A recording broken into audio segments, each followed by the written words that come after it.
full-time nomad, Bergs, traveling and working remotely. I don't have a house. I'm selling my car. I've bought 2 new suitcases, which have really helped. And I'm back on the road as of the time of recording, 3 days' time. I'm off to Thailand for a month as my first destination.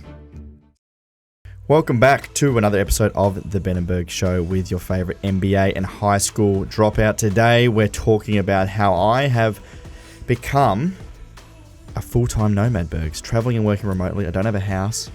I'm selling my car. I bought 2 new suitcases, which have really helped because that's all my shit in there right now. And I'm back on the road as of the time of recording, 3 days' time. I'm off to Thailand for a month as my first destination. So what you're saying is you're just fancy homeless, mate.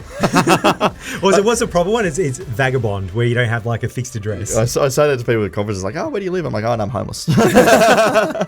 Crypto mate just ruined it. Yeah. So, yeah, as of 7 months ago now, I used to live in St Kilda in Melbourne, got rid of that place, and I've been travelling full-time ever since. I've always wanted to travel, but the business that, we're in and, we're a fully remote laptop lifestyle allows me to be able to be a full-time nomad. I'm very, very grateful to be the, in this business that can support that. And obviously I don't have a rental, so I'm saving a shitload of money not having a place. So I'm basically putting that money into being able to travel and going around. I went to a few places last year, went to Singapore, Dubai, the US.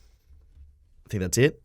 And this year got a few more on the list. But I guess today, Bergs, we wanted to maybe go through what it's like traveling full-time and working, remote work, pros and cons, how I do it, how much it costs, and a few other things that maybe we can walk through. Absolutely. And we're in the studio together, which is amazing. You're in Perth? I'm in Perth. Came to the promised land, mate. Oh, yeah. I'm not loving it so far. No, I'm kidding.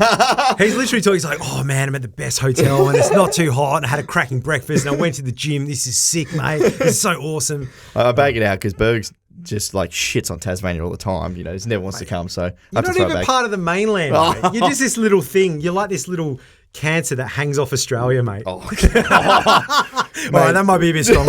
Sorry, Tasmanians. we have our own island. It's very precious. We don't let anyone in. You have to reach a certain standard to enter the state. You probably wouldn't meet those standards, Berg. That's probably why you shit on it, mate. No, I don't mind Perth. Perth is nice. I mean, the weather over here is cracking. Got nice beaches. I spent a little bit of time over here over the last couple of years, but it is nice. The only shitty thing is it's 5 hours away from Tassie. You live in the past over here. Like we're already 3 hours behind. Even sunrise and stuff. It must start at 4 a.m. here, 3 a.m. Even the news. If you were in Melbourne, you'd get it three hours beforehand, but they delay it post over here. Like you're just living in the past. We don't even have daylight savings here, mate. That's how bad it is. Maybe we're the true cancer of Australia. You're in your own little bubble over here. We're in our own little bubble. Look, eventually they're just going to drill us out. We'll become our own country, mate. Keep all the mining royalties for ourselves. So yeah, basically, first of all, I wanted to maybe go through travel plans. So the next month, I'm going to Thailand to work from remote. Planned it's just a hotel for the first week, and then I actually haven't booked anything from there. You're so good at doing this. So Ben's come to Perth for 3 days, and then he's flying to Thailand from here. And I just got him like, mate, you're going to Thailand? Like, how's it going to be? You're like, mate, I haven't even thought about it. I'm like, bro, this is a huge move. You're going to be there for a month, and you're like, yeah, no, that's 3 days away, man. I haven't even thought about it. So crazy. Where are you actually going to in Thailand? So I'm going to Phuket. I've never been there before. Yep. But there's a really big remote working nomad community over there. So there's a lot of co-working spaces, a lot of people that work remotely that have gone to Phuket, I guess for the beach lifestyle. It's cheap, the food. And I've been to Vietnam and Cambodia before and absolutely loved it. I was supposed to go to South America about this time, but it's a bit of a bloodbath over there politically, so we thought, no, we wouldn't do that. I was going to go with a mate of mine, but he pulled out, and now I'm just going to go to Thailand on my own, and honestly, I actually prefer to travel on my own anyway. You do your own thing. You were thinking about Bali as well, but it was the weather wasn't that great? Yeah, wet season in Bali, so I'm actually doing that middle of this year, but yeah, honestly, I don't know, man. I just like traveling. I like experiencing new things. I get excited about it. There's obviously pros and cons to it, but yeah, especially going to Asia, it's relatively cheap. They've got great internet. I haven't been to Thailand specifically, so I'm sort of talking out of just what I've read. But yeah, I'm looking forward to it. But they have huge digital nomad communities and incentives as well. And even all through Europe, even Portugal has one where you don't pay any tax. It's crazy to attract those kind of people to your country. Exactly. And this is not just available it's anyone working remotely. And even if you're in an office and you go in a couple of days, you can even talk to your manager and ask them like, hey, for 2 or 3 weeks, I want to go here. Yeah. It'll be exactly the same as I'm delivering now. I'll just be somewhere else. And it's a really awesome opportunity that the majority of us have nowadays. Well, I probably, I don't take it for granted. I'm very grateful that I'm able to do it. But I guess what is interesting is that how few people do it. And the idea of just going to a place for a month is so foreign to a lot of people, especially back in Tasmania, when I'm talking to some of my friends and family. I'm like, yeah, I'm going to Thailand. They're like, oh, what for? Oh, just to work. Well, is there like, are you speaking over there? Like, no, I'm just going. I'm like, oh, like, for how long for? 4 weeks. You go for 4 weeks. What are you going to do over there? Work. Where are you staying? Well, I don't know yet. I'll figure it out. That's exactly it. And so with these, geo arbitrage opportunities, if you go and live in a country that's got a cheaper cost of living, first of all, it's cheaper to live there, but you could also potentially rent out your house, or you don't have to pay your rent because you're not living here. Yeah. There's those added benefits. And then you can use that money to travel, have different experiences. Yeah. And when you look back on your life, you're going to be like, yeah, I spent an extra month in my house. Yeah. Well, I remember that crazy month I spent in Thailand. Yeah. And I think, in my 20s, if I think about my 20s, like I want to look back on my 20s going, I really gave it a crack. I was able to travel and, and again, I mentioned this before, but a great, not everyone has the opportunity to do, the traveling work, full time. So really, awesome to be able to have that ability to go and do it. So I just want to take it by the kahunas and just go and get after it. That's awesome, mate. And you said you're going there for a month and you want to take a week off during that month? Yep. Go to a resort and just chill? So I was going to do a resort and chill, but I'm now doing Kentucky. So oh, boy! I've never done Kentucky before.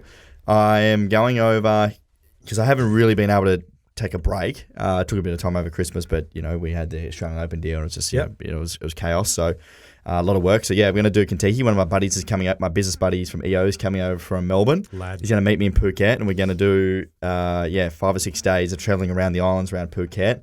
24 people, and it's going to be wild. It's going to be wild, man. So I'm looking forward to that, but.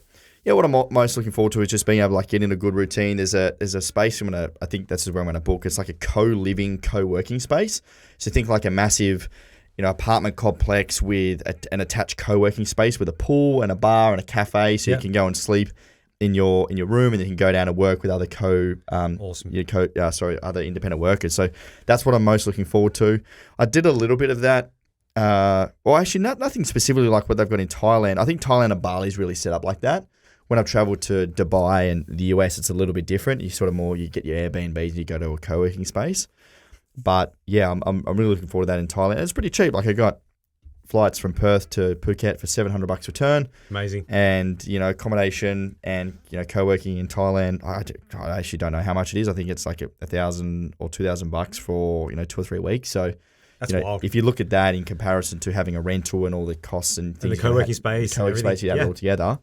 It kind of works out about the same. So I saw this on an episode of House Hunters. You probably haven't watched it because you've got a life. Like when it's like later, when it's like, just after dinner and I just want to sit down and watch something boring and just, de-stress, I'll put that on. And generally it's like, a couple or a family, they're moving somewhere overseas, international house hunters, and the real estate agent will take them through 3 different houses and then they'll have to decide which one they want. They actually did one. I'm pretty sure it was Thailand, and a guy was choosing between the different houses. He chose one of those houses you described. Yeah, right. So he's like, "No, I'm going to bail out of all the options you gave me. I'm going to do this instead." And he was so funny. He's like you, right? Big wanker. And he's like, he's a tech bro. And then they had a share house. They had like I think 10 different rooms and then areas you could work and everything. And then he gets up at the end, and he gives a speech, and it's like this motivational speech, and like people listening. He's like, today, like whenever you're doing this, that is not a day in the calendar. You have to put it in. It's like he's taking judgment. It was so funny. He's the biggest wanker. Totally reminded me of you. But the actual working space looked amazing because you're going to a different place. Yeah. There's people from all over the world. You can live together. You've got people there. You can work together. Yeah. You can go to pubs and everything. It's a really great setup. Yeah. And I like the freedom, honestly, to just be able to go and just try new things out, do things on your own schedule. Obviously, I'm, continue to be pretty busy, but of an evening or a morning or, during lunchtime, you can go and check things out, weekends. And honestly, just to change up the scenery, meet new people. I love all of that part about traveling and just being able to like have a suitcase and just having the freedom to go and do whatever. Like you're not restricted to anything. I love that. we are both suckers for personal growth, and you get a lot of personal growth when traveling. You don't understand the language. Yeah. How do I find a toilet? Fuck, my ATM card's not working. How do I get money? Yeah. Is this guy going to stab me in the cab I'm in? Like, Yeah. I'm going back to a girl's house. Is she going to rob me? Like, Yeah. Like all this Is she a crazy- ladyboy? Mate, you got to watch out, son. Like, you're going to Thailand, mate. So that's like a lot of the pros. Obviously, the cons, as you just mentioned there, Bogus. I mean, the cons, the downside is like, sometimes you do miss having a physical location, being able to, build an office or have a recording studio constantly. Like I've got a suitcase with all my content, podcasting, camera stuff. Yep. Suitcase with all my clothes and everything else. So you're having to carry that all around. And sometimes, moving hotels can become annoying. But, the traveling I did last year, across those, the US, Dubai and Singapore was honestly really fun. It is tough the first couple of weeks, especially traveling alone. I remember Dubai, I was like, fuck this place, man. I was like, Because that would be completely foreign. Yeah, it was so foreign. And you had a lot of work to do by yourself. There's a lot going on. I went there for work and it was difficult. But once you get in the swing of things, it's awesome. And then you meet people and you sort of become friends and connected. And it's just a different, it's just unique, I just like the idea of trying new things, Yeah. and that's what motivates me to do it. And you're going to have just those Ben challenges, like when you're in Dubai and you're trying to work out your washing machine, mate. Oh my goodness, the washing machine. Yeah, or you're trying to iron your shirt when you're going for a date and it ends up more crinkly. More crinkly than it was before. So Fuck, good luck to that when it's all in another language, mate. People must just think and look at me like it's just typical tech bro, just got no idea what he's doing outside of business. You got the soft hands, mate. Honestly, everything is like, is there an app for that? Like, Just YouTubing it. At least this will help you grow some teeth, mate. You actually be able to lie if your mum's not around to do your laundry, mate. No, looking forward to it. So yeah, coming back and then from Thailand and then going to the US for a few weeks. We've got the crypto conferences coming up in April, which I'm looking forward to. That's going to be huge. So we'll keep people apprised of what Ben's doing in Thailand. It's going to be interesting. We'll still be doing video conferencing for the pod. Doing the pod. And I'm sure you have some cracking stories, mate. I can't wait to hear them. Yeah, no, I'll be living them on the pod. So, yeah, mate, I'll be reporting from there. And if you've got any questions about wanting to travel full time or you just wanting to get out there and try the remote working, feel free to tweet at me at BenSimpsonAU on Twitter or at BabyBackBerg, and we'll try and get to your questions on the pod. And we'll see how digital nomading really is behind the scenes, mate. Behind the scenes. If it's actually worth it, or people just want this, oh, look, I'm in the beach on Bali, but really you're crying all the time because you miss your mates. Because you miss your friends. Yeah. So we'll see how it goes. We'll keep people apprised. Righto, mate. Jump into memes. Meme of the week. I got a couple, and these make me laugh. So first one is beautiful one. Steve Carell, where he's like young and he's got a mullet and a bum bag. He's shaking his manager's hand, and it's manager telling us we are a family. And there's Steve Carell, where he's like, me, who has applied to 30 other families this week. So one of our advisors, T, he hates this phrase, as do I, where companies like, we're a family here. It's like, no, motherfucker, we ain't a family. I'm here for that cash, son. Like, God damn. Like, here, we have a contractual obligation. Yeah. Like, this is what we have. We are not a family. And you think about families like treat you like crap all the time. They're really annoying, but you stick by them all the time. Businesses are not that. They need to treat you really well. You're there to do a certain set of things. We are absolutely not a family. If you treat me crap, I will find another family. And then the next one, there's old mate, and he just looks hilarious with his kind of comb over, and he's basically hanging off a building, and someone's leaning down, just grabbing his hand, and it says 99.99% of bacteria. He's going, God, and he's whimpering because he's about to fall. And then there's 0.01% of bacteria at the top, holding his arm, saying, I got you, brother. And then Danny DeVito appears out of nowhere, this big lump of wood, and he's like, hand sanitizer. Oh no, you don't. And just bumps him in the face with a big lump of wood. This one really cracked me up because all sanitizer is like 99.99% of germs it'll get rid of. And we think that's fantastic.